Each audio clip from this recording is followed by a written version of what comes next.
Trump supporter disrupts speech by London Mayor Sadiq Khan.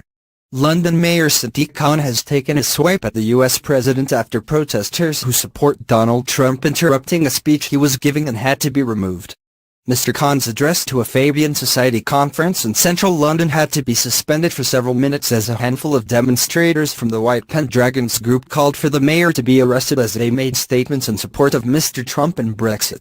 When Mr. Khan resumed his speech after the protesters were escorted from the venue by police, he took a dig at the American president, who recently described himself as a very stable genius. Mr. Khan told delegates, "It is a pleasure to be here even though we were distracted by the actions of what some would call very stable geniuses." The mayor and US president have clashed publicly a number of times over issues like counter-terrorism and Mr. Trump's proposed state visit to the UK.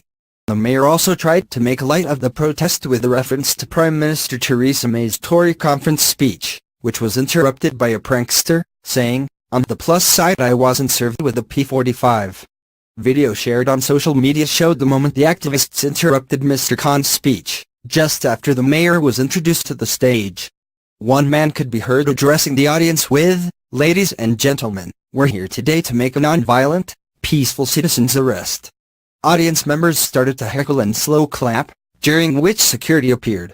However, their attempts to eject those responsible for the disruption were initially met with aversion from the protesters, one of whom could be heard saying, "We stand under common law jurisdiction. If you touch us, you'll be done for common assault. Please stand back, do not touch us. We're not leaving, we've paid for a ticket." He then accused the Fabian Society of subverting the Constitution.